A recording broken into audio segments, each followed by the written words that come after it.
tenemos una historia hermosa y tenemos doctrina hermosa que vamos a aclarar a la luz de la Biblia y a la luz de la historia. Por eso le invitamos, por favor, no solamente observe, sino que saque papel y lápiz y su Biblia. Y si tiene una Biblia católica, mejor. Porque hoy vamos a estar hablando justamente del catolicismo romano. Y vamos a empezar con la pregunta de rigor. ¿Dónde se inició el papado? La Biblia, muchos de los católicos dicen, Yatensi, que está basado bíblicamente en Mateo, capítulo 16, versículos desde el 16 hasta el 19. Y leo lo que dice la palabra de Dios. Mateo 16, de 16 al 19. Respondiendo Simón, Pedro dijo, tú eres el Cristo, el Hijo del Dios viviente. Entonces le respondió Jesús, bienaventurado eres Simón, hijo de Jonás, porque no te lo reveló carne ni sangre, sino mi Padre que está en los cielos. Y yo también te digo que tú eres Pedro, y sobre esta roca edificaré mi iglesia, y las puertas del Hades no prevalecerán contra ella. Y a ti te daré las llaves del reino de los cielos, y todo lo que atares en la tierra será atado en los cielos, y todo lo que desatares en la tierra será desatado en los cielos. Jesucristo, cuando dijo estas palabras a Pedro, ¿significaba que Pedro iba a ser el fundamento de la iglesia? ¿Significaba que Pedro iba a ser el sustituto de Jesús? ¿Significaba que Pedro iba a ser el primer papa, Yatensi? Una muy buena pregunta, David y Arturo. Mire, permítame hacer una crítica a las traducciones. La Biblia no tiene error, porque es inspirada por Dios. Pero no tiene error cuando fue inspirada en los idiomas originales. En el Nuevo Testamento, en el griego jónico, ático, ptolomaico, en el Antiguo Testamento, inclusive en el paleohebreo, en el antiguo hebreo que fue el cananeo, que hablaba en la antigua Palestina, en Canaán, y después en el hebreo aramizado, el hebreo antiguo que usó la letra, los caracteres del arameo, que se hablaba en Siria.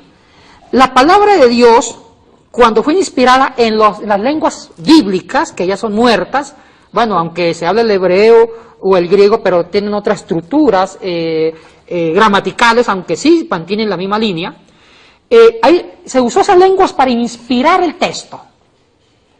Pero ¿qué pasa? Cuando se traduce a otras lenguas, al siriaco en la antigüedad, al latín en el siglo V, a las lenguas vernáculas en el siglo XIV, XV y XVI, como el español, el inglés, etcétera, francés, ya las traducciones no son perfectas. En lingüística no hay ninguna traducción perfecta.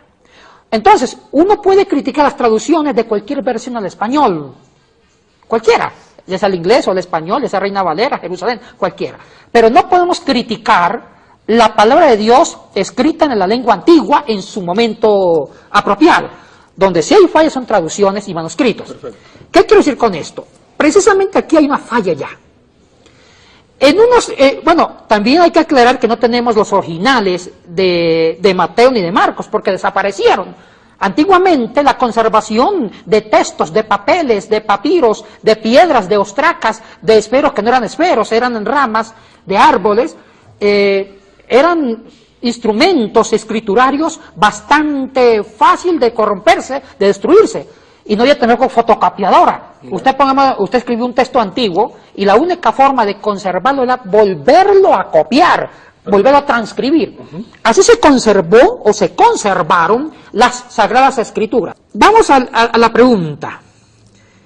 La traducción es bastante compleja. En uno de los manuscritos del siglo V, en griego, uncial, mayúscula, dice: la palabra Pedro en griego es Petros, o también neutro Petron. Petron significa piedra o roca. El plural es Petra, piedras o rocas. Perfecto. En un manuscrito, el manuscrito Vaticanus, en griego dice Pedro, o sea, Petron, sobre esta piedra edificaré eclesia, la iglesia. Y se ha traducido en latín como singular, Pedro, sobre esta piedra edificaré, o sea, como decir, la iglesia. Y así se tradujo al latín, y el latín se tradujo al español y a otras lenguas, como el inglés. Pero en otro manuscrito del mismo siglo, inclusive años más antes que el manuscrito Vaticanus en griego, que se llama el Manuscritus Sinaiticus, no dice singular Petros o Petron, dice Petra. O sea que la traducción de este manuscrito sería: Pedro, sobre estas piedras, plural, edificaré mi iglesia. Tenemos un problema en papirología. ¿Cuál de las dos versiones le hacemos casos en el griego? Si el que está en singular o está en plural. Ahora, para hacer el estudio más corto, le voy a responder. Los papirólogos actuales de hace 30 años para atrás ven mucho más fidelino, más original, el manuscrito sinaítico. O sea que la traducción correcta sería: Pedro, sobre estas piedras edificaré mi iglesia. O sea que Jesús está diciendo sobre el fundamento de los apóstoles, sobre sus discípulos, que eran los primeros cristianos, eran los discípulos, va a ser la iglesia. O sea que en el papiro sinaítico, Jesucristo no está endiosando a un hombre en singular, sino que está diciéndole sobre ustedes, apóstoles, o discípulos, o seguidores míos, edificaré la iglesia. Eso es lo razonable. Entonces, ya los papirólogos no le dan importancia al papiro vaticano, donde dice sobre esta piedra en singular. O sea que esa traducción ya ha sido superada. O sea que lo que acabas de decir es que lo que Jesucristo estaba diciendo sobre la doctrina de los apóstoles, que era la enseñanza de Jesucristo hacia ellos, iba a ser edificada la iglesia. Sí, que es lo que dice Mateo 28, 19 y 20, y que es lo que dice la palabra de Dios, Hechos 2, 42. Sí, y preservaban en la doctrina de los apóstoles, en la comunión unos con otros, en el partimiento del pan y en las oraciones.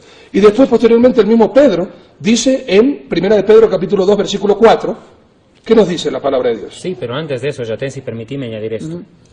Cuando yo leía este pasaje que acabamos de citar sobre supuestamente Pedro nombrado como primer papa, que tanto ha servido de caballito de batalla para que la Iglesia Católica catapulte el papado como la representación de Dios en la tierra, yo muchas veces al leerlo lo entendí de esta manera. ¿Sabes cómo?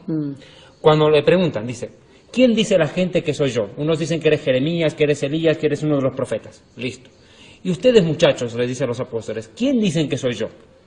La opinión para Jesús, la más importante, era saber qué piensan sus talmidim, sus discípulos, no qué piensa la gente, sino qué piensan los más cercanos a él. Y él dice: tú eres Yeshua HaMashiach, Ben Elohim, tú eres Jesús el Mesías, el Hijo del Dios viviente. Bien, entiendo yo que Jesús lo que les dice, eso, Pedro, la piedra sobre la que edificaré mi iglesia son las palabras que acabas de decir, que yo soy el Mesías, porque ese es el fundamento de la iglesia que cree que Jesús es el Mesías. Claro. A mi modesto entender, la piedra que sustenta a la iglesia es la creencia en que Jesús es el Mesías, Hijo de Dios.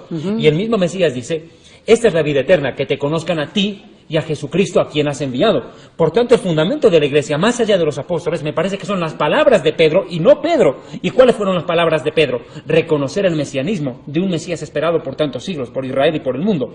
Reconocer que Yeshua es el Mesías, el Hijo de Dios, y es el fundamento de toda la iglesia sobre la cual los mismos apóstoles contribuyeron. Los apóstoles no hablaron de sí mismos, hablaron de Jesús como Mesías.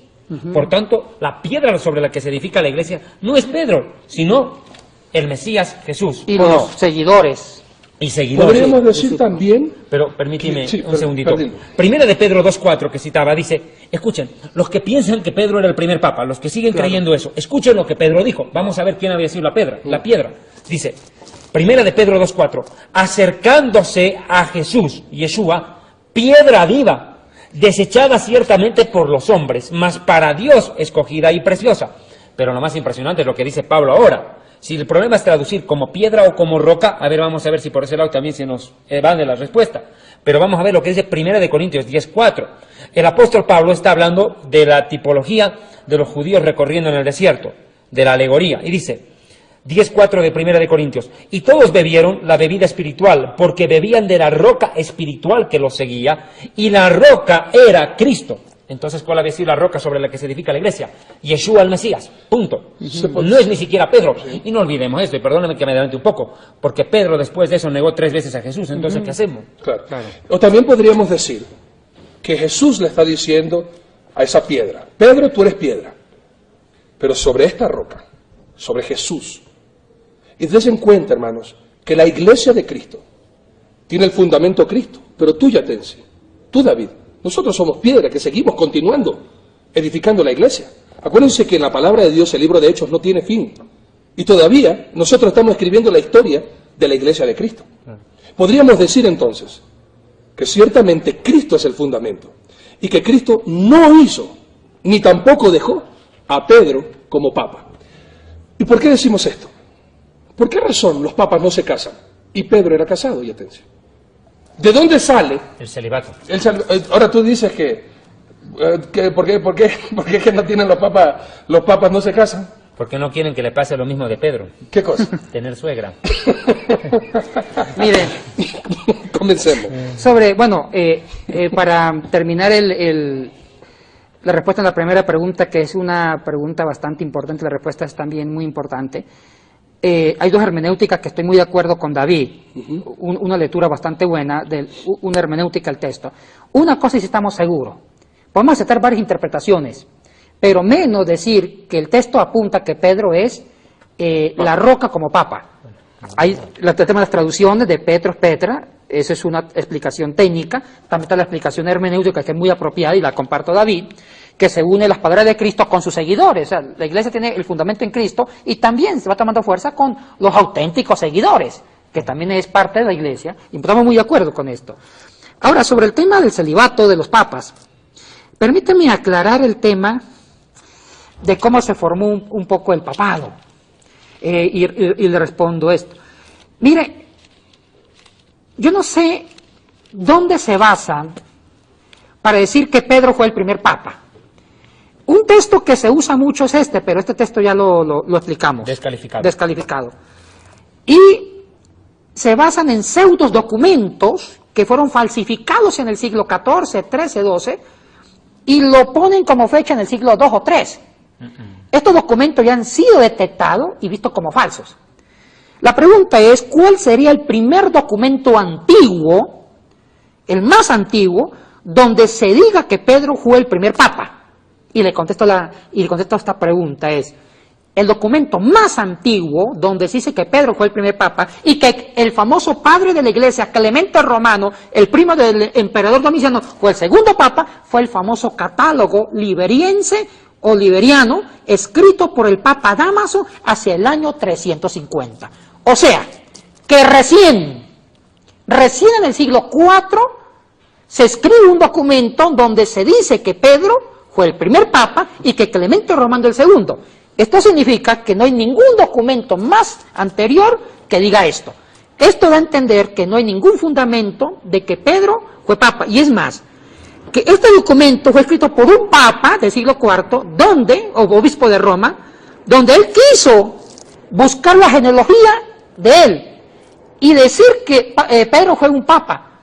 Y la pregunta es, ¿dónde se basó Dámaso? En nada. Simplemente, él mismo hizo este catálogo donde da a entender... ¿Se inventó? Se inventó, y antes de ese catálogo no hay ningún documento serio por ningún padre de la iglesia que diga que Pedro es papa. O sea que desde el punto de vista histórico carece de fundamento el papado de Pedro. Yo quiero apuntar en esto. En pocas palabras estamos diciendo que Pedro ni se enteró que lo nombraron papa. Ni se enteró. No supo la noticia. Nunca lo supo. Hasta que 300 años después dan a conocer como homenaje póstumo, entre comillas, que lo nombraron papa. Pero aquí yo quiero hacer una pregunta a Yatensi, tal vez muchos amigos católicos nos están viendo por el programa, y agradezco, porque muchas personas católicas nos han estado escribiendo al programa, y precisamente en respuesta a esas cartas y llamadas es que estamos haciendo este programa. Pero yo tengo que hacer una aclaración antes de continuar con el tema. ¿Por qué hemos invitado al doctor Yatensi Bonilla? Bueno, ya le vamos a preguntar a Yatensi mismo por qué razón, pero es que él tiene los fundamentos, tanto él como yo. Tenemos los fundamentos para poder hablar a ciencia cierta sobre el catolicismo romano. Yatensi, cuéntanos un poco en qué militabas antes de venir a las milicias de Cristo. Bueno, yo fui religioso sacerdotal, católico romano, con votos, fui ordenado diácono sacerdotal, votos de pobreza, castidad y obediencia, y ya recién ordenado hice los votos perpetuos, dejé los hábitos porque encontré una luz auténtica que me condujo a los pies de Cristo, que fue una conversión para mí. Y bueno, eso resumiendo, y estuve desde los 12 años, fui internado en un convento, hice la secundaria, después hice los estudios eclesiásticos debidos para la formación sacerdotal y la formación religiosa católica romana como sacerdote. Ese en sí es, en resumen, mi trasfondo. Ahora soy un pentecostal, creyente, pastoreado, maestro del seminario de pastores y investigador de la palabra. Y ese en sí ha sido mi trasfondo. Una pregunta simplemente. ¿Por qué escogiste ser sacerdote católico romano? ¿Qué te llevó a eso? Bueno, el trasfondo de mi mamá fue monjita salesiana y me inculcó el servir a Dios como sacerdote. Después cuando estudié la Sagrada Escritura, mira, aquí viene lo irónico, yo estudié la palabra de Dios siendo católico en la Universidad Javeriana de Bogotá, en la Javeriana, con los jesuitas, estudié Biblia, lenguas bíblicas, filosofía, papirología, todo esto, y con el conocimiento de las Escrituras conocí a Cristo, o sea que la misma Biblia me predicó a Cristo con el estudio de las lenguas antiguas o bíblicas y la formación del texto bíblico. Ahí conocí a Cristo en el estudio mismo de la palabra. ¿Estás diciéndome que catolicismo y Cristo no son igual? Bueno, yo creo que Cristo está por encima de cualquier estructura religiosa, ya sea católica o otra estructura religiosa. Cristo no es en sí una religión, Cristo es encarnarlo y vivirlo. Claro. Es interesante, ¿no? Porque muchas veces uno puede pensar que en este programa lo que tratamos de hacer es de defenestrar a otros, y es lo que menos queremos. Nosotros lo que queremos es que las personas se den cuenta de la verdad, y la verdad está en la Biblia. Escuchando las palabras de Yatensi me quedo pensando en lo siguiente. Cuando yo leí la Biblia me di cuenta de esto. Es que ahí está el punto. Es que nosotros queremos que la gente llegue a la Biblia, no a la religión. Claro. Eso es lo que me pasó a mí también. En lo particular, mi padre estaba en la secta católica más poderosa del Ecuador, el Opus Dei, y que también nosotros, como mucha de la gente conoce el apellido Norero, dueño de la Universal, él tenía la bendición del Papa Pío VI. Él fue nombrado por el Papa lugarteniente de los santos de Jerusalén en Roma. Lugarteniente del sepulcro de los santos de Jerusalén en Roma. Ese fue el nombramiento de mi padre, caballero de la corte de honor del Papa Pío VI. Y yo mismo fui criado en el Colegio Cristóbal Colón de Guayaquil, colegio salesiano, y mi inspiración también era llegar a ser cura. Cuando yo tuve el confrontamiento, y es verdad lo que tú dices, no es que queremos nosotros a los católicos hacerlos quedar mal, nada que ver. Pero cuando yo vi en la Biblia, así también cuando fui confrontado con la verdad, me di cuenta que todo lo que yo tenía, todo lo que yo pensaba, todo era pura tradición. Y lo que más me dolió en mi corazón, todo era pura mentira. Mentira. Y volvemos un ratito antes de continuar en esto, por favor, es muy importante, porque queremos usar, y por favor, la Biblia católica, saque esa Biblia católica, que ya vamos a hablar sobre algo que Yatensi más adelante nos va a aclarar. ¿Hay una diferencia entre la católica y la protestante? La Biblia. ¿Hay? Claro, la pregunta es, ¿hay alguna diferencia entre la Biblia católica y la Biblia evangélica? Porque Sí. comúnmente la gente te dice Siempre eso. dicen, la Ustedes católica, dicen, la ustedes tienen evangélica, sí. otra Biblia y a ustedes les faltan libros. Y nos creen Bueno, como los testigos de Jehová que falsearon la Biblia. Claro, y se volaron 256 versículos los testigos de Jehová. Una vez un testigo de Jehová me dice, ¿no quiere que yo le regale una atalaya? Y yo le dije, no, más bien no crees que yo te regale una Biblia de verdad. Creo que te hace falta más eso. Pero volviendo al punto, que aquí quiero ir a esto, por favor. Yatensi, ¿quién fue el primer papa? Bueno, ya está claro que Pedro ni supo, se murió sin saber que fue papa, sino que en el siglo IV lo hicieron papa, con el famoso Papa Dámaso, que escribió la historia de él hacia atrás, que es una invención en sí literaria y hasta mítica. Ahora, el término papa tiene fuerza con el famoso Papa Gregorio el Grande. Hablemos de Gregorio el Grande, que es en sí el fundamento del catolicismo romano que hasta el día de hoy conocemos. Este hombre es, para mí, el mentalizador, el genio, el ingenio creador de toda la estructura religiosa, purgatorio, crucifijos, misa de difuntos, misa de gallo, está en el Papa Gregorio. Resulta que el Papa Gregorio fue papa entre los años 590 después de Cristo al 604. Duró 14 años en el pontificado o papado. Antes de Gregorio, lo que existían eran obispos. Obispos de Roma. Antes de Gregorio, no había un jefe universal eclesiástico, no. Lo que existían eran obispos o patriarcas en diferentes ciudades cristianas. Un ejemplo. Había un obispo en Constantinopla, que era el jefe eclesiástico de Constantinopla, con otros obispos auxiliares, que era un cuerpo colegiado, y con sacerdotes, presbíteros, como se llamaba antiguamente. En Constantinopla, en Jerusalén, en Antioquía, en Éfeso, en Alejandría, y también en Roma. O sea que el obispo de Roma tenía casi el mismo poder que el obispo de Alejandría o patriarca de Alejandría, porque en Oriente se llamaban patriarcas, patriarca de Alejandría, patriarca de Constantinopla, patriarca de Jerusalén, patriarca de Éfeso. Así llaman patriarcas, obispos. Pero, ¿qué pasó? Habían dos imperios. Estaba el imperio de Oriente, que lo manejaban los descendientes de Constantino. Constantinopla fue la ciudad que fundaron. Exactamente, que fundó la actual Constantino. Turquía, la actual Estambul. Muy bien, sí, de acuerdo, David. Sí.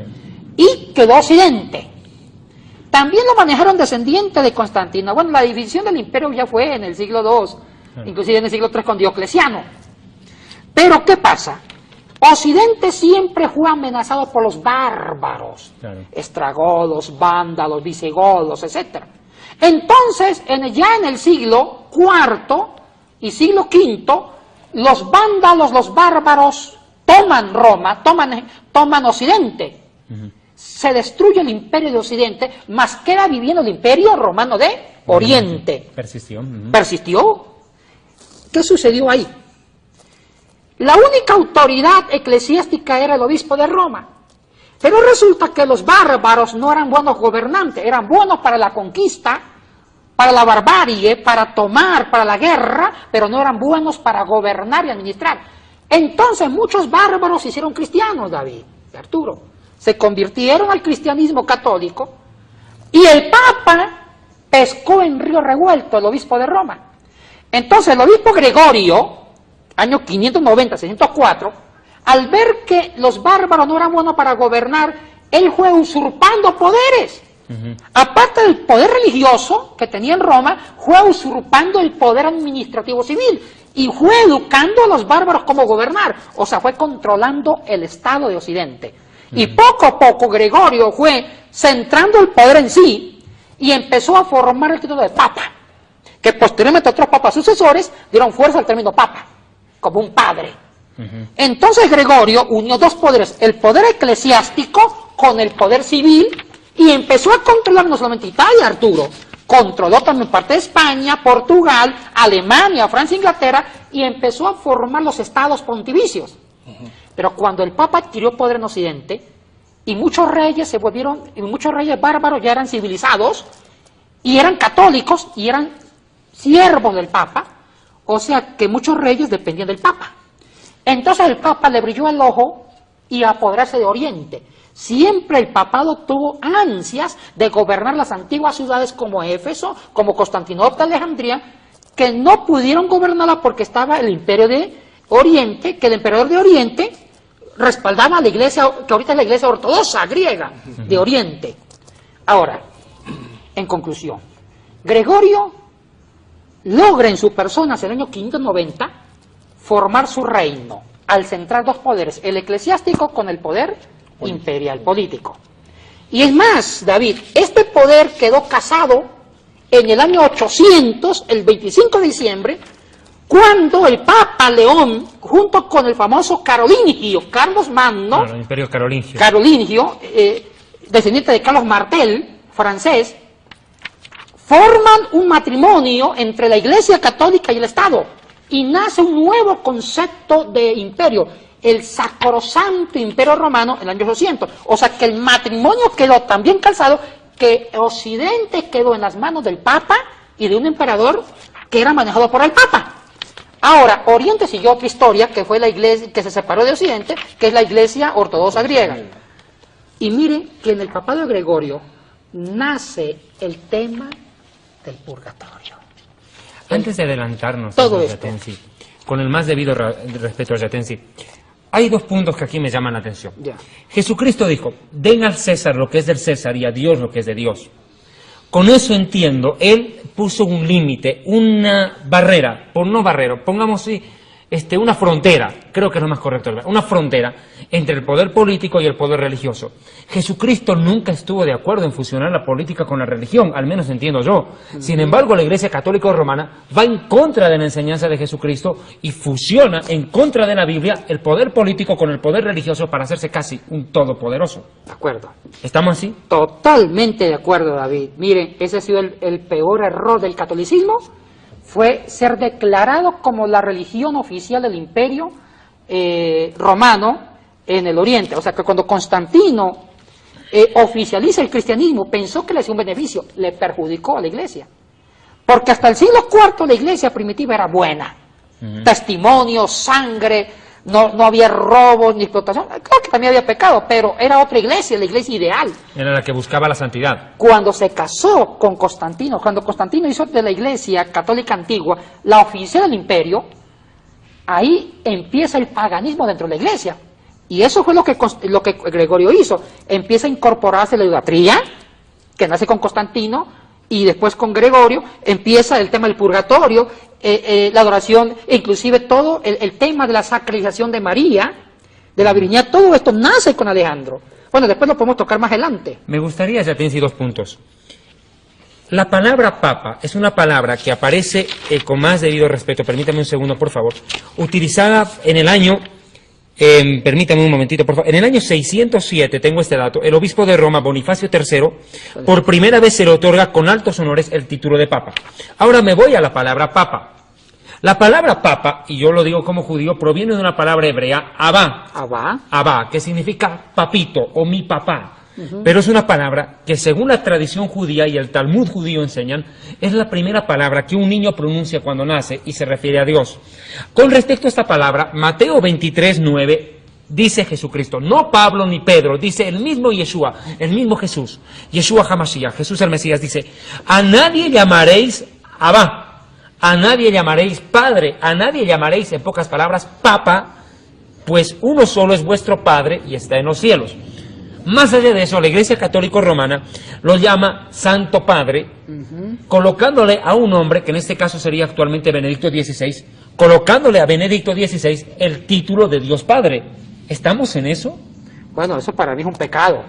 Pero es eso, ¿verdad? Porque el único Padre, el único Papa es Dios.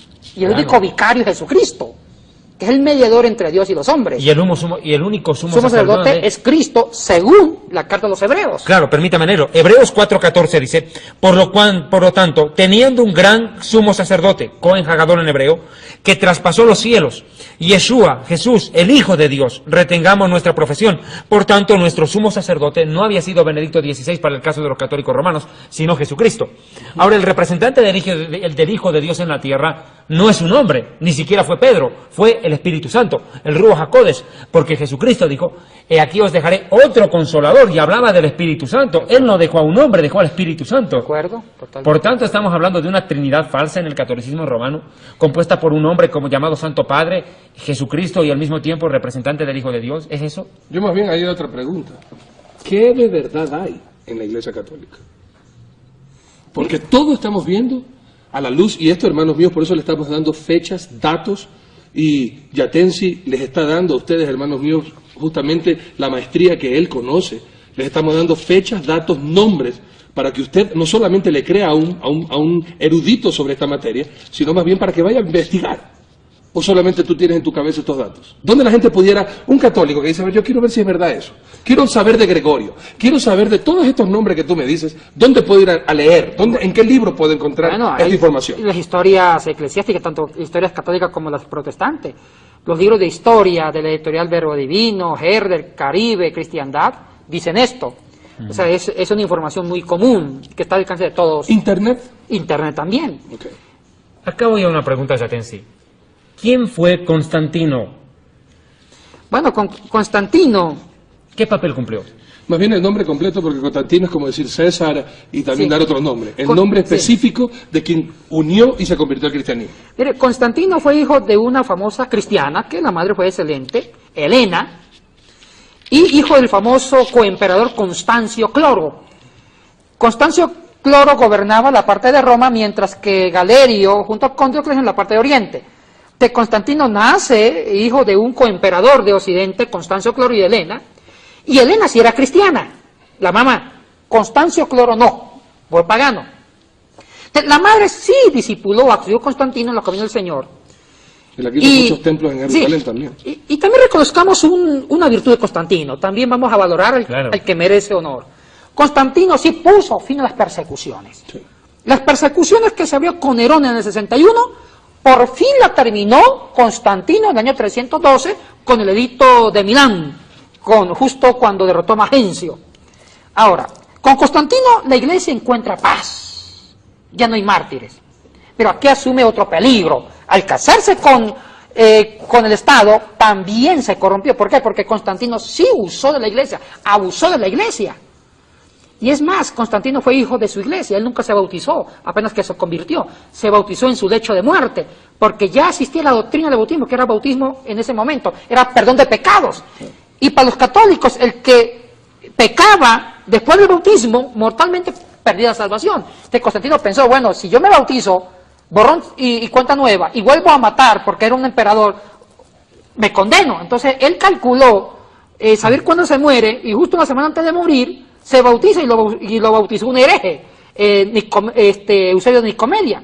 O sea que Constantino fue un tipo muy inteligente que usó la cristiandad y usó la iglesia como la religión del imperio para dominar el imperio.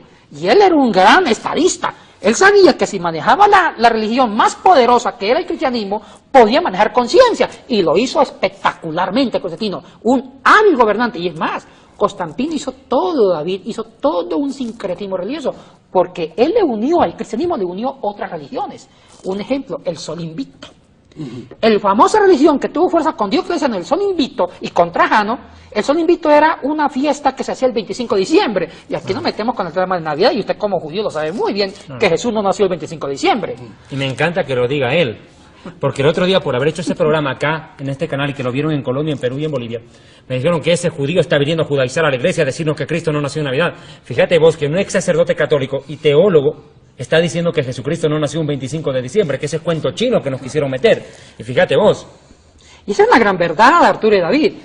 Lo que pasa es que el 25 de diciembre se celebraba una fiesta pagana en el mundo romano. Era la fiesta al sol de justicia, que se llamaba al sol. ¿Por qué? Porque en esa fiesta de Navidad, sino de diciembre, del 24 al 31, eran los famosos celebraciones donde se celebraban las buenas aguas. Eran lo que pongamos para la cosecha, donde venían las aguas, donde llovía, y las aguas que venían en abundancia eran como signo de prosperidad, de fecundidad. Entonces cuando venían las aguas de diciembre, el invierno, celebraban, era la fiesta del agua, donde bien que los dioses eran justos y que el sol era justo con la tierra. Entonces, el 25 de diciembre era la fecha clave donde se llamaba el nacimiento del nuevo sol. Entonces Constantino, como un buen politólogo y religioso, ¡qué genio! Dijo, mire, a mí no me conviene tener varias religiones, porque si hay varias religiones, se pelean entre sí y me divide el imperio. Me conviene una sola religión. Hagamos un sancocho inteligente. Cristianicemos, dijo Constantino, las fiestas paganas del sol de justicia. Y en lugar de decir la fiesta del 25 de diciembre, sol de justicia, que es el sol, llamémosle la fiesta del sol que es Jesucristo. O sea, el nuevo sol de justicia se llama Cristo. Cristo como el ser de justicia. Trasladó término. Ya el sol no era el de justicia, sino ahora el nuevo sol va a ser Cristo como el sol de justicia.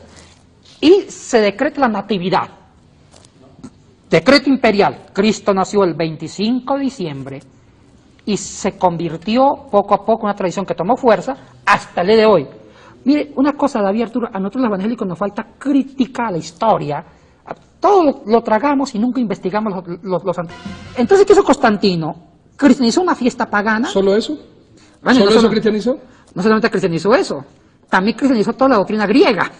Que no es el purgatorio, es otra cosa que hay que ver. El purgatorio no es de corte judío puro, sino es de un corte judío de sabor griego, de la época de los macabeos. Exactamente, David, exactamente. Pero hay un punto que también aquí me llama la atención, Arturo. Lo que hizo el catolicismo romano fue surgir, en pocas palabras, por imposición, no por evangelización. Otra cosa es cuando el apóstol Pablo llevó el evangelio, el rabí Shaul, con el criterio que la gente se arrepiente del paganismo, del politeísmo que practicaban no solo en el Imperio Romano, sino en todos los pueblos que estaban alrededor. Idolatría también. Combatió la idolatría llevando la palabra de Dios. Pero Constantino no evangelizó al pueblo, él declaró como oficial la religión, dijo, desde ahora se hace esto, y la gente dijo, bueno, y si no muero, sí, muere mijito, si usted no hace esto, muere, pero y yo no entiendo qué es esto. Nunca hubo un cambio de corazón, nunca hubo un nacimiento de nuevo, ¿me entendés? Lo que hubo fue una religión impuesta por tradición, costumbre e intereses personales. Y cristianizar muchas tradiciones paganas, cristianizar las idolatrías. Los dioses griegos de pronto comenzaron a tener nombres cristianos. Un ejemplo. Y comenzaron a llegar Pablo, comenzó a llegar San Pablo, comenzó a llegar inclusive María. No, pero escucha esto. Ellos tenían un dios que se llamaba Mashimón. ¿Y sabes qué hicieron? Lo llamaron San Simón, que sonaba facilito. Sí. Y es lo que pasó. Es por eso que cuando tú ves un calendario, comprate un calendario en una librería, vas a ver que cada día es cumpleaños de un santo. Y ni el mismo católico sabe cuántos santos tiene. Pues esa es la doctrina de todos los santos de la Iglesia Claro, Católica. y lo más interesante es de que ¿quién los declara santos a ellos? Eso es un negocio del Vaticano. Pero la pregunta es, ¿y por qué los católicos no hacen nada referente a esto, sino que siguen la tradición?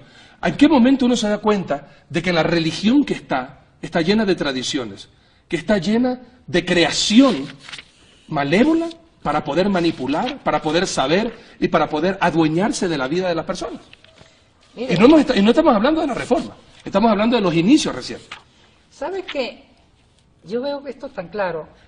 Cuando hay una pregunta muy importante que le hizo David, cuando la iglesia se casa con el Estado y se vuelve política, pierde la autoridad espiritual, porque tiene que satisfacer al poder político. Leamos este verso. Sí, claro. Mira lo que dijo Yeshua, es que es importante este texto. Mateo 22, 21, 22. Está hablando Yeshua, Jesús, y dice, le dijeron, ¿de quién es esta moneda? Del César. Y les dijo, dad pues al César, César es el emperador romano, al César lo que es del César y a Dios lo que es de Dios. Oyendo esto, se maravillando, y dejándoles se fueron. Pero fíjate la declaración de Jesús. Den lo que es de Dios a Dios y lo que es del César al César. Pero acá mezclaron todo. Lo que era de Dios se lo dieron al César y lo que era de César a Dios. Sí. Pretendieron dárselo a Dios. Fue todo un zafarrancho, es un desorden total. Queremos decir que el inicio, y por favor, hermanos, escuchen bien esto, amigos católicos, escuchen esta pregunta para que usted pueda analizarla, discernirla. No hacernos casos a nosotros, sino de verdad preguntarle a Dios si es verdad esto o es otra mentira de los llamados evangélicos. ¿Me quieres decir tú que el inicio de esta religión no fue basado en el amor a Jesucristo, sino basado en el poder y en el deseo de gobernar? Sí, señor, y tiene nombre apellido Constantino. Y eso va tomando fuerza con los emperadores siguientes, inclusive otro gran rey que le dio mucha fuerza fue Carlos Magno, que empezó a cristianizar a los pueblos germanos a punta de espada. Y para el sector de Alemania, que era un sector bárbaro, para Carlos Magno, el que no se hiciera cristiano católico moría a punta de espada. Y muchos se hicieron pseudo cristianos, entre comillas, por miedo a morir. Lo mismo que pasó con los judíos en España, inclusive con el tiempo de que se liberaron de los árabes, y también a los árabes los obligaron a ser cristianos, y también los judíos les obligaron a bautizarse. Y a mí me encantaría hacer una puntualización acá, Yatensi, porque me parece muy importante lo que vos tocaste. Antes de la expulsión, antes de 1492, la comunidad judía en España era impresionante. Ahí estaban los judíos sefarditas, que hablaban el ladino. Es un dialecto que nuestros hermanos, mis hermanos judíos, hablan y provienen de Portugal, España, Italia y la parte sur de Europa. En cambio, yo vengo de una familia judía, es que nací donde hablamos yiddish, es otro dialecto. Pero bueno, hablando de los sefarditas, ahí viene precisamente pues la frase, estamos entre moros y cristianos. Esa frase la inventamos los judíos. ¿Por qué? Porque los musulmanes nos decían, o ustedes creen en Mahoma o los matamos. Y nosotros nos veníamos para este lado de Europa y ahí venían los católicos, o ustedes creen en Jesucristo o los matamos. Entonces dijimos, estamos entre moros y cristianos, ¿qué nos queda? Escapar. Y la Iglesia Católica ordena en 1491 la expulsión de los judíos de España, ordena la expulsión de los judíos sefarditas, a los que llamaban judíos marranos. ¿Por qué los llamaban judíos marranos? Por lo siguiente, porque les decían, o creen en Jesucristo o los matamos.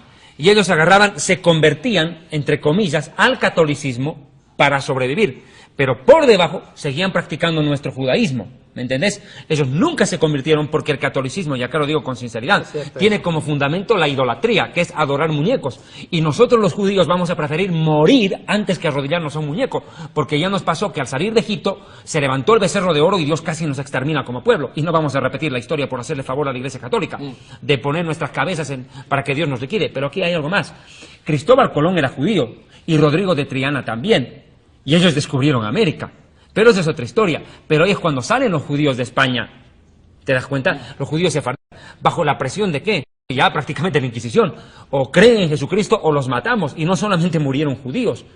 Murieron cantidades de personas que no querían obedecer al Papa. El que no obedece Punto. muere. Y un gran perseguidor fue un famoso franciscano, el cardenal Francisco Jiménez de Cisneros, que era el consejero de los reyes católicos. Él fue uno de los que persiguió a los judíos, más que convertir a la fuerza al catolicismo, bautizarlo a la fuerza. Pregunta y atención. Y aquí es algo importante. Quisiera que me definas, por favor, la palabra concilio, que es de donde sale la doctrina católica dictada por el Papa conjuntamente con sus cardenales. ¿Y por qué razón al Papa nunca se lo ve abriendo la Biblia y leyendo la Biblia? ¿Por qué siempre se ve en las misas y en los rituales que es otra persona que lee la Biblia, pero cuando él tiene que dar un mensaje, sale es con libros o sale con hojitas como que si fuera un mandatario o un político, leyendo algo que se le da, y no sale con la palabra? Es decir, Tensi, que el catolicismo fue fundado en deseos y en necesidades propias de un ególatra y no basado en la palabra de Dios. Mire, usted hizo una buena pregunta, que es un concilio. Un concilio también es parte neurológica, parte importante y esencial de la Iglesia Católica hasta el día de hoy. El concilio es como un sínodo, una gran asamblea presidida y convocada por el sumo pontífice, el Papa, donde convoca a los obispos, cardenales y otros líderes religiosos católicos para formular posturas doctrinales de esencia. O sea, que es el concilio que tiene el poder para cambiar doctrina o para tener buenas nuevas doctrinas, y en todas las facetas. El primer concilio que se convocó fue en el año 325 después de Cristo por el mismo emperador Constantino, usando a los líderes eclesiásticos de Constantinopla, de Alejandría, de Jerusalén y también al obispo de Roma. Y Constantino los convocó a la fuerza. ¿Sabe por qué los convocó? Los convocó para formular las nuevas doctrinas de la Iglesia Católica Romana Imperial. ¿Nombre católico de dónde sale? Bueno, es un término latino que significa universal. ¿Quién lo inventó? Bueno, ahí mismo con Constantino. No, fue antes. Ya Ignacio de Antioquía fue un padre de la Iglesia del año 113, que es un gran hombre, un hombre santo en el buen sentido de la palabra. Él escribió 7 cartas y habla que la Iglesia es universal. O sea, el término católico en sí no es malo, porque es un término latino que significa universal. Claro. El problema es la Iglesia de Cristo. Universal. Universal. Pero el problema es la orientación que se le dio. Entonces, mire, ahí Constantino, con ese concilio se decreta que María es la Madre de Dios. El concilio de Nicea. Me estás diciendo que un hombre decretó eso. No, él lo convocó, lo decretaron los teólogos, obispos de ese concilio. ¿Basado en qué? Bueno, aquí hay un problema muy serio y si vale la pena comentamos un poquito sobre esto. Lo que pasa es que aquí el concilio de Nicea, en el año 325, empiezan las nuevas posturas católicas imperiales, doctrinales. ¿Qué pasa? Aquí la Iglesia empieza a usar las categorías de la filosofía griega, de Platón y de Aristóteles, para entender el cristianismo. O sea, antes del concilio, la cristología, Jesucristo se la entendía de las categorías judías. Pero, con el Nicea, sacan las categorías judías, usan las categorías griegas, aristotélicas y platónicas para entender a Cristo. Y aquí nace el tema de la transubstanciación, que va a ser más posterior, nace el tema del purgatorio. Ahora, pongamos un ejemplo. El tema de la cristología nicea nace un lenguaje tan refinado que se llama la unión hipostática. Empezaron a explicar que Cristo tiene 2 naturalezas y una sola persona. Los judíos no manejaban las categorías. El judío creía por fe, Cristo Dios, Cristo hombre, y disfrutaban la aventura de un Dios que dejó de serlo para ser hombre. Ellos más no racionalizaron esa aventura de fe. La influencia griega, ambiciosamente, tratan de descubrir el misterio y tratar de explicar con la metafísica de Aristóteles qué significaba sustancia, esencia, cómo se une lo divino y lo humano, y nace la unión hipostática, que es una influencia griega del lenguaje de Aristóteles. Ahora, ¿dónde entra María acá? Resulta que Arrio, que fue el que causó el concilio, porque Arrio dijo, mire, María es la madre de Jesús. Por ende. Entonces, los de influencia griega, que eran los ortodoxos de Oriente, dijeron, no, está equivocado. Si María es la madre de Jesús, estamos dividiendo la persona de Cristo. Porque los del concilio de Nicea, Constantino y los obispos de Nicea, querían unir las dos naturalezas en una sola persona. Si decían que María es la madre de Jesús, va a decir, bueno, lo estamos desuniendo, la parte humana, la parte ¿qué? Divina. Entonces, para salvaguardar la unidad, digamos que María es la madre de Dios. Si decimos que María es la madre de Dios, estamos uniendo lo divino con lo humano. O sea, que usaron esa exquisitez. Usted sabe que la filosofía es bien abstracta, esa exquisitez de la metafísica Aristóteles, para unir lo divino y lo humano en la persona de Dios y decir que María es la madre de Dios. Pero era para endiosar a Jesús, era para fortalecer a Jesús, Sí, no María. no María. Pero, ojo, los efectos secundarios. Eso, claro. Es O sea, como, pero esa idea, es el problema. eso hay que enfatizar, que esa frase era para dar a conocer que Jesucristo es Dios. Es Dios y bueno, ahí En estuvo carne, bueno, pero encarnizado. es como cierta medicina. Cierta medicina te puede curar una Una enfermedad cosa de que riñón, sí. pero tiene un efecto que te puede generar un cáncer, Así. algo peor todavía. Sí. Y eso fue el problema Eso es lo que pasó. que a María se sacralizó en el Concilio de Trento Claro. y se le endiosó. Ahí están los efectos negativos. Vayamos en eso. Colosenses 2.8 dice lo siguiente, y por favor presten atención. Mirad que nadie os engañe por medio de filosofías y huecas sutilezas, según las tradiciones de los hombres, conforme a los rudimentos de este mundo, y no según Mashiach, no según Cristo. Ahora, ¿qué pasa acá? Algo dijo, permítame meter mi cuchara a este plato. Dice lo siguiente, Yatensi, dice en los principios fue una concepción judía la que legisló la Iglesia. Es que es lógico, es que por amor a Dios, Yatensi, vos me va a dar la razón. Es el Dios de Israel, es una Biblia inspirada por el Espíritu Santo, escrita por manos judías, con mentalidad judía, con costumbres judías que son parte de la Biblia. Nadie puede entender la Biblia sin entender un poco de las costumbres. Son necesarias porque forman parte del diario vivir, de la historia de la Biblia. Totalmente de acuerdo. Entonces, la mentalidad de los primeros 100 años de la Iglesia era una mentalidad judía porque quienes estaban a cargo de la Iglesia eran judíos, eran apóstoles judíos con una mentalidad judía, estaban llevando un pensamiento judío. Entendé que el concepto del Mesías no lo hicieron los griegos, lo hicieron los judíos. Éramos nosotros los que teníamos la idea del Mesías y que se expandió al mundo entero. Ahora partamos de un punto. Cuando viene la helenización de la Iglesia, ahí viene un problema. Y cuando digo helenización es cuando tocan la filosofía griega y la incorporan, esa casi filosofía y hasta la mitología griega, la inculcan dentro de la Iglesia Católica Romana y llega hasta nuestros días. Y ahí es donde Yeshua dice esta frase, y por favor entienda.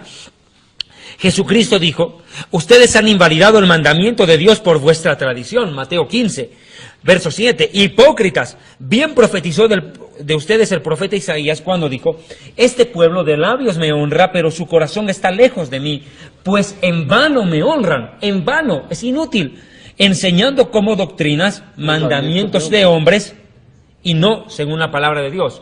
Es que eso es lo que ocurrió en la Iglesia Católica. El fundamento del catolicismo prácticamente es la tradición. Los católicos, los concilios católicos, con mucho respeto, entiendo, ellos fueron los que dictaminaron la doctrina. Entonces yo digo, si los hombres determinan cuál es la doctrina, entonces ¿para qué estaba escrita la Biblia? ¿Acaso no estaba aquí la doctrina? De acuerdo. Hablemos diciembre 8, 1854, Concilio de Trento, el Papa Pío IX decreta lo siguiente. María, Inmaculada Concepción, nace sin pecado concebida, da a luz a Jesucristo y continúa en su virginidad perpetua. Y después, posteriormente, estamos hablando cerca ya en noviembre 1 de 1950, que viene y decreta que María ascendió a los cielos en cuerpo y alma. La función. ¿Es eso bíblico, Yepes? No, para nada. Pero la gente que ahora... Y hay que tener cuidado aquí, hermanos. Por favor, le estamos diciendo las fechas, los concilios, los papas. Es cuestión de buscar en la historia para ver si esto dice la Biblia o lo dice y lo dictó un hombre inspirado en qué. Bueno, mire, justo yo me atrevo a decir que el primer concilio que ya dejó una ventanita abierta, David y Arturo, fue el concilio de Nicea cuando se trató de salvaguardar la unidad de Cristo divino humano, diciendo que María es la Madre de Dios. Ay, ese tema, volvé a ese tema. Para un segundito, ¿te puedo detener en ese tema, por favor? Cuando tú dices María, Madre de Dios, Para mí es una herejía. es una total herejía. Con mucho respeto, estamos diciendo que fue la abuela De Jesús. de Jesucristo. Porque mira, el católico cree en una Trinidad, Padre, Hijo y Espíritu Santo. Ya, ese es otro tema. Padre, Hijo y Espíritu Santo, ya, ¿ok? Entonces, si es madre de Dios, tiene que ser madre del Padre y al mismo tiempo del Espíritu Santo. Ahí está el error. El hecho que sea madre del Dios Padre la convierte en la creadora de Dios. O sea que María Bueno. existe desde antes que Dios. Superior, la reina de los cielos. Perdón, es eterna ante Dios. Antes que Dios está María. Y al ser la madre del Dios Padre se convierte en la abuela de Jesús. ¿Y ahora qué parentesco tiene con el Espíritu Santo? Me quedo pensando. No, mire, esto fue una atrocidad. Estoy totalmente de acuerdo. ¿O no? contigo. ¿Herejía o no? Herejía de las buenas. Terribles. Una gran herejía. ¿Por qué? O sea, la intención, quiero ser muy justo acá, la intención fue buena, pero el remedio fue nefasto. Peor el remedio que la enfermedad. Exactamente. La intención fue salvaguardar la unidad de lo divino y lo humano. Estamos en lo correcto. Pero la receta fue catástrofe. Al decir que María es la madre de Dios, estoy de acuerdo con lo que dice usted, David. Quiere decir que María es la madre del Padre, la madre del Espíritu Santo, o sea, que es la creadora del Dios, porque una madre fecunda da a luz. Bueno, eso es un desastre. Paganismo. Ahí nació y paganismo. Y mire, y a mí me suena esto como más modelo de los mitos griegos. Claro, es un mito La griego. diosa, la madre de Zeus, la madre de la tierra, Gea, todo esto. Aquí nace todo el atropello doctrinal.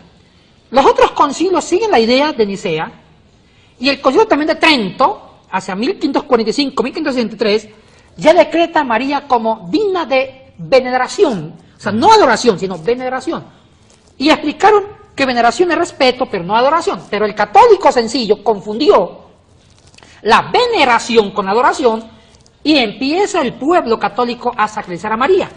Y la Asunción es una doctrina muy reciente que dice que María no pudo quedarse, que su cuerpo no se corrompió. O sea, que trataron de que María imita a su hijo en la resurrección.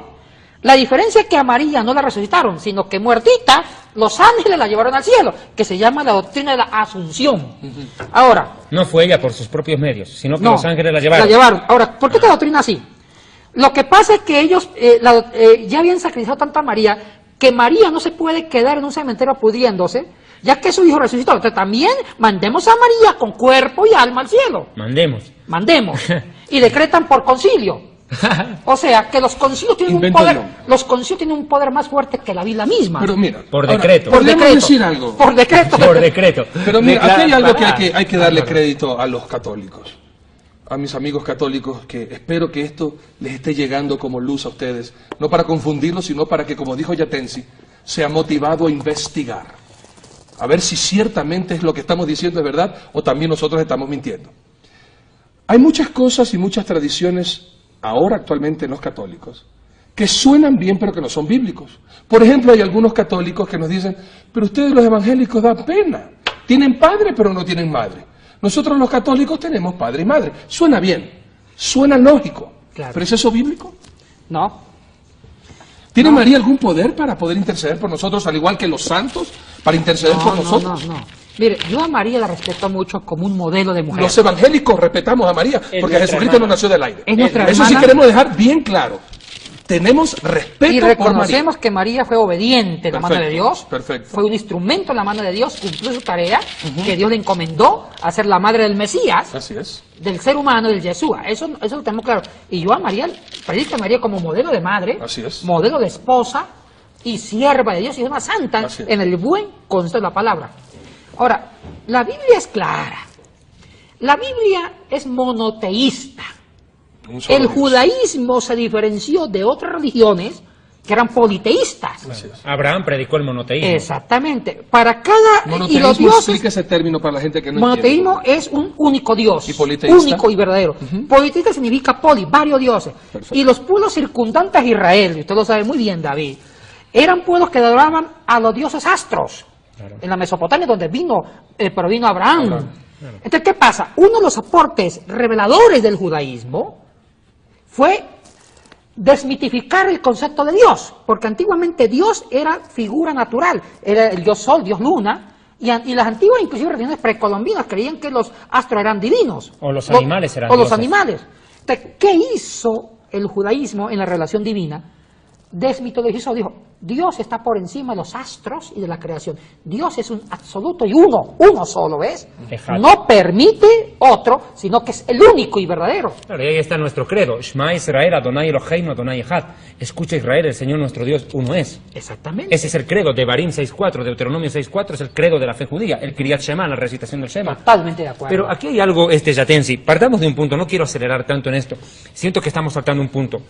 El católico romano, en el año, fíjate vos, en el año 431, tengo este dato, comienza la adoración y la veneración a la Virgen María. Bien. En el Concilio de Calcedonia. ¿Perdón? Concilio de Calcedonia. Ok. Ahora quiero aclarar un punto. Según este pasaje, los católicos veneran a María. Yo no soy un erudito en latín, pero entiendo que la palabra veneración viene del latín venerati. Y el latín venerati es arrastrado del hebreo Hoshiana, que significa sálvanos ahora. Disculpa, en mi país se dice la misma cholita con nuestra pollera. Por tanto, el católico sí adora a María, aunque no lo quiera reconocer. Y aquí entra este punto, mis amigos. Jesucristo le dijo algo a Satanás. Solo al Señor tu Dios adorarás, solo a Él adorarás y solo a Él servirás. Mirá, se lo dijo al diablo. Perdonad con mucho respeto, pero creo que algunos más tendrían que escucharlo. Esta es una debilidad justo y bueno que lo toque David para aclarar. En los decretales católicos romanos sí dan una diferencia entre adorar y venerar, pero la diferencia es tan raquítica que en la práctica no hay diferencia. Es Y es una excusa para seguir Simplemente haciéndolo. para mí es un juego de términos, juego de palabras. Claro. Pero en la práctica yo no veo una diferencia entre venerar y adorar, es lo mismo. No, empezamos por ¿Está de eso. acuerdo? Aquí hay una palabra. La perdona. idolatría, ¿no? No, hay un punto. En el judaísmo tenemos una mitzvah, un mandamiento, que dice, honrarás a tu padre y a tu madre. La palabra honrar tampoco había sido venerar, porque cuando el judío venera a su padre, comete idolatría. Claro. Nosotros honramos. ¿Y qué quiere decir honrar? Atenderlo, hacerle feliz, proveer lo necesario para que subsista, que no desfallezca, que si está en nosotros el Respetarlo. sostenerlo, debemos hacerlo, porque tarde o temprano nosotros nos convertimos en padres de nuestros padres y tenemos que cuidarlos, así como ellos cuando nacimos nosotros. Ese es el concepto de honrar padre, pero en ningún momento entra en la mentalidad judía que honrar es venerar y que venerar es para el hombre. Eso es algo propio de Dios. A Elohim, solo a Elohim usted puede venerar y adorar, no a nadie más. Totalmente de Pero hay acuerdo. otro punto acá, Yatensi. Hace rato mencionaste, hace un cachito mencionaste. Dijeron esto, que el poder intercesor de la Virgen María. Yo entro en doctrinal y clave con mis amigos católicos. Es que acá hay algo que nos separa con los católicos y se llama verdad. Nada más y nada menos que la verdad nos divide. Acá no es un problema de religión, es el problema de verdad o mentira. Punto, se acabó. Los católicos romanos sostienen esto. Escuche. Santa María, Madre de Dios, ruega por nosotros pecadores, ahora y en la hora de nuestra muerte. Amén. Bien, ruega por nosotros. Ahora fíjate lo que viene ahorita. Dios te salve María. Ahora, ¿quién salva a quién? ¿Qué problema, Yatensi, no? ¿Quién salva? Dios te salve María. Llena eres de gracia, el Señor es contigo. ¿Cómo si ella es llena de gracia, no es salva? Cuando la Biblia dice que por gracia somos salvos. No por mérito, sino por gracia. Y si ella es llena de gracia, ¿cómo es que no se salvó? Cuando la misma María, en Lucas 1:46, mira, escucha lo que dice la Virgen María, escucha.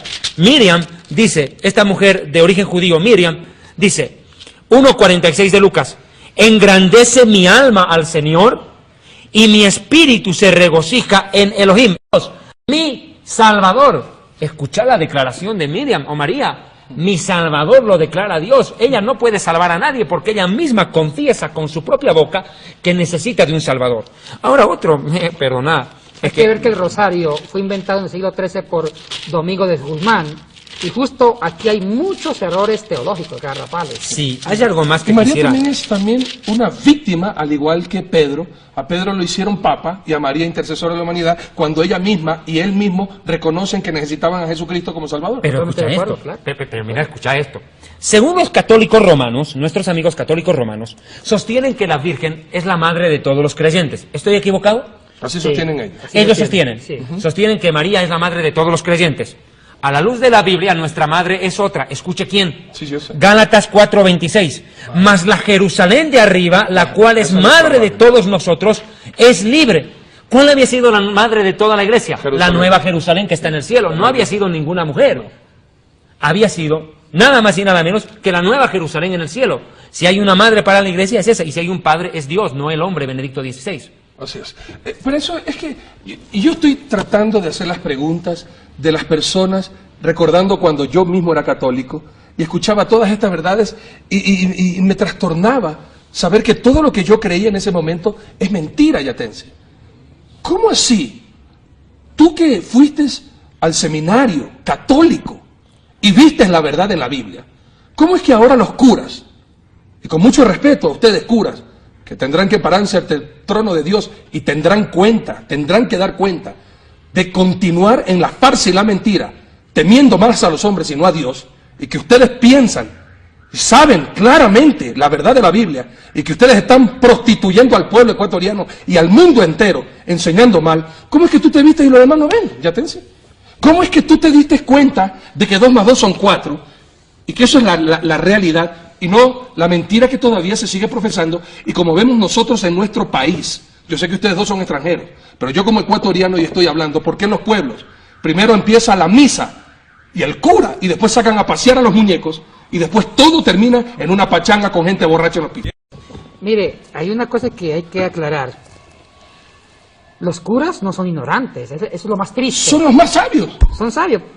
Y no todos los curas, porque los que estudian para ser, pongamos, párrocos, lo que se llama el clero diocesano, bueno, tienen otro tipo de formación, más hacia la doctrina. Los curas religiosos, lo que son jesuitas, salesianos, son eruditos, estudian la Biblia científicamente.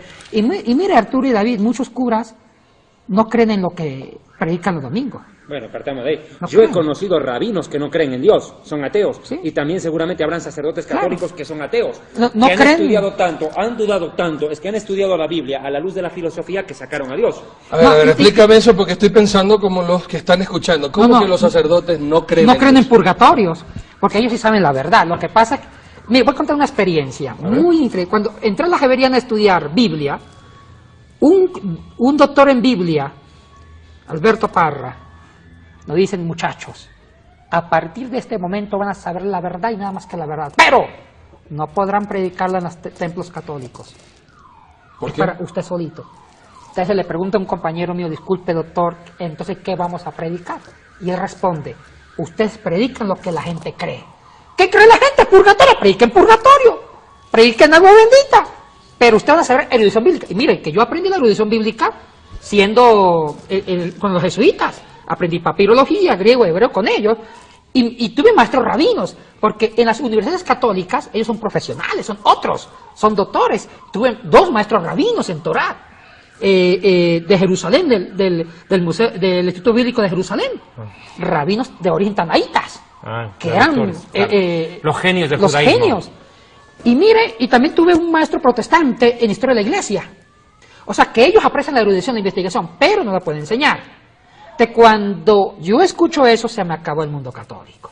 Y muchos curas son más evangélicos, pero no se salen por miedo. Bueno, hay muchos también intereses, ambiciones. Vuélveme Eso a no- repetir eso que me dejaste a mí loco, y yo estoy seguro que ustedes, amados amigos católicos, no lo van a creer. Tú me estás diciendo que los curas saben, pero predican lo que la gente cree. Claro. Ellos saben que no tienen que tener estatuas, que no hay que inclinarse. Pongo un ante- ejemplo, Arturo, Por el favor. purgatorio. Por favor. Vamos al purgatorio. Se inventa cuando esa doctrina en el año Mire. 593. El purgatorio ya tiene un trasfondo griego antes de Cristo con Platón. El purgatorio está en el libro de los Macabeos, pero estos libros son de origen griego Así es. y tienen Así es. la influencia griega. Filosofía y mitología griega. Totalmente de acuerdo. Ahora, el purgatorio nace inclusive en la República de Platón. Platón fue un gran filósofo, el maestro de Aristóteles, discípulo de Sócrates. Estamos hablando del siglo IV, siglo V antes de Cristo. Platón era un dualista. Creía que había 2 realidades: el mundo perfecto, las ideas que eran inmaculadas, perfectas, espirituales, y el mundo humano, material. La materia era mala, imperfecta, asquerosa. Entonces, ¿qué era un ser humano? Un ser humano era la mezcla, el compuesto de lo divino, de lo espiritual, del mundo de las ideas con el mundo material. Entonces, un ser humano, pongamos usted, Arturo, usted, antes de nacer de su mamá, usted preexistió en el mundo de las ideas.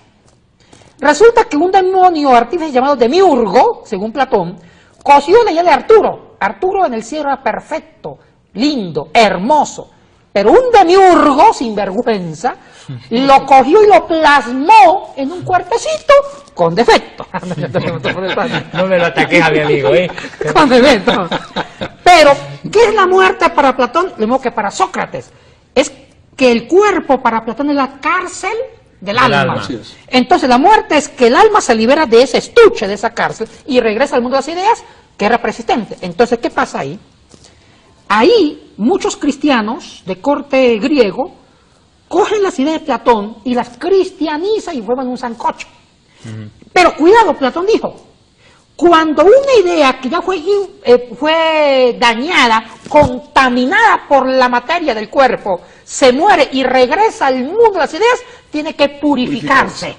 Claro. O sea que Platón dio la idea de una purificación cuando el alma regresa al mundo de las ideas, porque fue Platón el que inventó la inmortalidad del alma del concepto griego, ojo, griego. Claro. Ahora, ¿qué pasa? Viene Agustín de Hipona, que fue el que inspiró a Gregorio el Grande. Agustín de Hipona dijo, hablemos de un purgatorio, cristianizó a Platón, dijo, mire, Platón está diciendo que cuando un alma sale del cuerpo, tiene que pasar por unos años en un purgatorio para purificarse. En un reformatorio. En un reformatorio. Entonces viene el Papa Gregorio Magno en el año 597, 593, cuando era Papa, y vuelve doctrina, purgatorio. Toda alma, todo ser humano que muere, antes de ir al cielo, tiene que purificarse de acuerdo a sus pecados por un tiempo en el purgatorio, que es candela, que es el término intermedio entre infierno y cielo. O sea que el origen del purgatorio no es bíblico, por demás está escrito, no del Antiguo Testamento, ni tampoco es del Nuevo Testamento, sino que es de la filosofía griega y también después gnóstica de los dualistas griegos. Y eso lo saben todos los curas. Eso lo saben todos, o sea... Entonces eso que dice que para que pueda salir del purgatorio las misitas y todas las otras eso ya, rogativas y caritativas. Eso ya es parte de una tradición que ya ni se razona. Una tradición que se pone por inercia, más no hay razón. Y los curas a veces hasta forman chistes. Mire, el lío de difunto es un buen negocio porque nos pagan por sacar almas al cielo, o sea... Se perdió entonces el romanticismo y el amor a Dios. Mire, lo más triste es que cuando convertimos el cristianismo como religión y la religión se convierte en un negocio. O en un poder del Estado. ¿Sería eso una secta entonces? Bueno, se apunta a eso. Bueno, lo que dijimos en el anterior programa.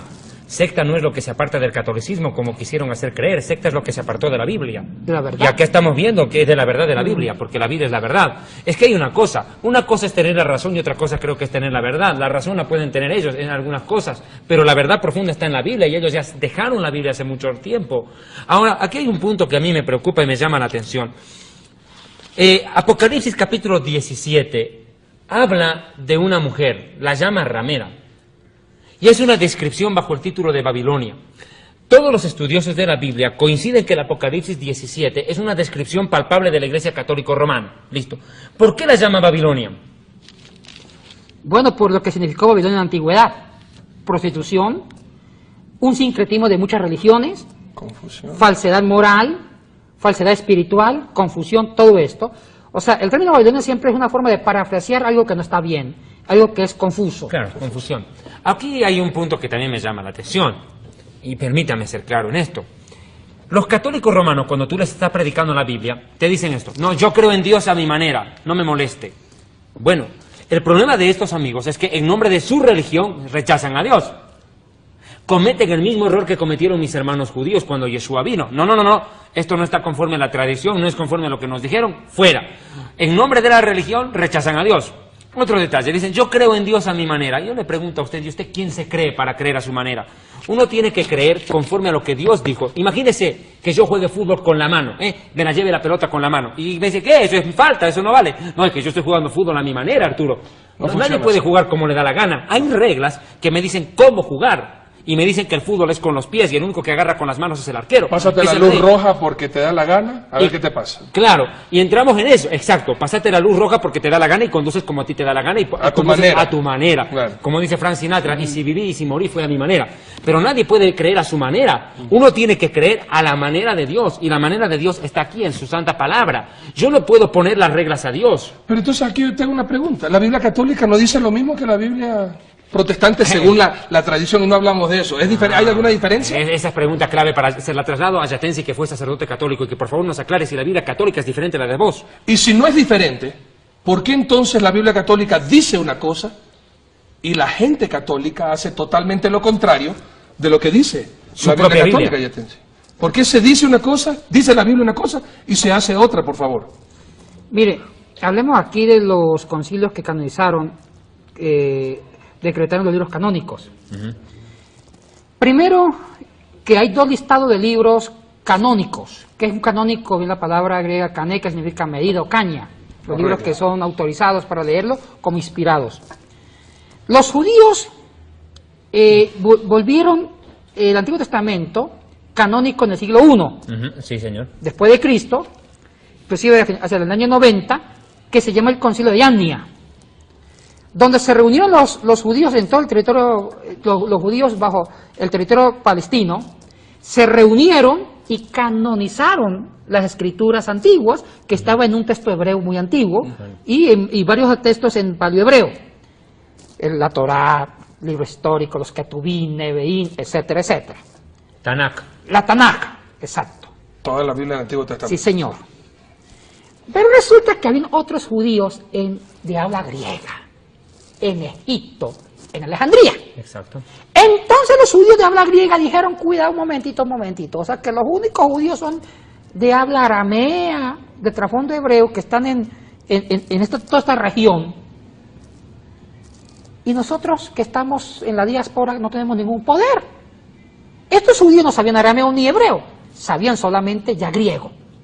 Los judíos de Nilo. 100 años después, dijeron los rabinos de habla griega en Alejandría, ahora nos toca a nosotros formar nuestro propio canon. Y el canon que vamos a formar van a ser los libros escritos por judíos de influencia griega. Se reúnen. Pero hicieron algo bueno, que hay que también reconocer. Aceptaron el primer canon de los judíos hebreos. En el Concilio de Annia. Sí, no se anuló, pues. Sí, no lo aceptaron. Pero sumemos otros libros. Sumemos los libros que fueron escritos en griego. Los apócrifos. Exactamente, los apócrifos, que fueron escritos bajo el gobierno de los reyes griegos seleucidas. Claro, con los Seleucidas. Ptolomeos y Seleucidas. Ptolomeo y Seleucidas. Que ya sabían griego. Entonces, entra Tobías, Macabeos, Judith, Esther, etcétera. Daniel 2. Daniel, la otra parte de Daniel, Baruch, eclesiástico, entran todos estos libros. Y estos libros tienen un trasfondo netamente griego, que es una mezcla del judaísmo desde la perspectiva griega. O sea, ya se perdió el propio judaísmo puro. Es que eso es lo que pasó, y aquí va una explicación. Aquí hay que tomar algo en cuenta, y si me permites dar este aporte. No, claro. Nosotros los judíos respetamos el libro de los Macabeos, por amor a Dios. Historia. Para nosotros no solo es historia, es un milagro. Excelente el libro. Si nosotros no sobrevivíamos en la época del Hanukkah, no hubiera habido cristianismo. Partamos de ahí. ¿Por qué? Y lo digo muy bien. Los griegos estaban decididos a exterminarnos. Y Dios levantó a Judas Macabeo y provoca una rebelión impresionante. Arrasa porque los griegos dijeron, dejen de circuncidarse, y lo consiguieron. Muchos judíos dejaron de hacer el Brit Milá o circuncisión. Obligaron a que no guarden el sábado. Querían meternos la filosofía y la mitología griega y hacernos olvidar de la Torá. Entonces el choque ni siquiera fue un choque netamente político, fue un choque entre la verdad contra la filosofía. Un choque entre la Biblia y la filosofía, y los judíos nos impusimos. Y eso es una parte de nuestra historia clave. Fíjate vos que el profeta Daniel, cuando habla en la estatua de Nabucodonosor, habla del vientre de bronce. El vientre de bronce sabemos por escatología básica que representa al imperio griego. Daniel profetizó entonces que los griegos someterían a Israel, y eso ocurrió en esa época. Antíoco Epífanes y compañía cumplieron las profecías de Daniel. Que un judío no lea Macabeos no va a entender lo que es el Hanukkah. Y regresando nuevamente, la diferenciación. Sabemos que hay la diferencia entre libros, pero ¿qué tal en el texto? Ahora, entonces, ¿qué pasa con los judíos de habla griega? Se reúnen 100 años después y canonizan libros, como usted explicó, que también hablan de la historia judía. Los Macabeos es precioso, es un milagro de Dios, claro que sí. Y también el libro de Tobías, que tiene su encanto también, un milagro de Tobías, con el tema de la ceguera. Claro. Entonces se canoniza y ellos lo suman al canon que habían hecho los judíos en toda la región de Palestina, en toda esa franja. Se suman esos libros. Entonces hay dos, el listado de Yania y el listado alejandrino 100 años después. ¿De qué pasa con la Iglesia Católica? Aquí vemos la diferencia entre la Biblia protestante evangélica y la Biblia católica. Entonces, la Biblia católica, ¿qué hizo los católicos? Aceptaron los dos cánones. Aceptaron el canon judío, porque sí, la Biblia católica sí aceptan el canon judío del Antiguo Testamento del Concilio de Yania. Decir lo contrario, tampoco no seríamos correctos con ellos, en la verdad, en honor a la verdad. Pero también aceptan el canon de los judíos alejandrinos. Dos cánones. ¿Qué pasa con los protestantes? En los evangélicos hay opinión diversa. Las iglesias históricas, algunas, no todas, como algunos presbiterianos, luteranos, aceptan los dos cánones en cuanto a Antiguo. Estamos hablando de Antiguo Testamento, cuidado, no Nuevo. Porque entre el Nuevo Testamento ya todos coincidimos. Católicos y evangélicos coincidimos en los 27 libros del Nuevo Testamento. Aquí no hay problema. El problema es el Antiguo. Entonces los judíos, perdón, algunos protestantes aceptan el canon de judío de Yania y el canon alejandrino. Los protestantes fundamentalistas conservadores de las colonias americanas del siglo XX solamente aceptan el Antiguo Testamento del Concilio de Yania, mas rechaza como apócrifos el canon alejandrino. O sea que aquí hay ópticas muy diferentes. Ahora, yo personalmente acepto la tradición y por lógica solamente el Concilio de Yania, no el Concilio alejandrino, como inspirado, pero tampoco anulo los libros alejandrinos porque hay riqueza espiritual en Macabeos. Pero aquí ya estamos en la parte conclusiva del programa. Yo quiero tocar un punto que me parece clave. Los católicos suelen protestar contra los protestantes al decirles, ustedes tienen una Biblia falsa porque les faltan libros. Bueno, yo digo, mis amigos católicos, si ustedes tienen más libros que los evangélicos, ¿por qué no los leen? O sea, el problema ni siquiera es que ustedes tengan más o menos, el problema es que no los leen. Es que no se lee, ese es el gran problema. Pero aquí hay una razón, es que hay una razón, ¿y sabes por qué? Los sacerdotes prohibieron leer la Biblia a los católicos. Y es más, viene el oscurantismo, y encima les dicen que si leen la Biblia se van a volver locos.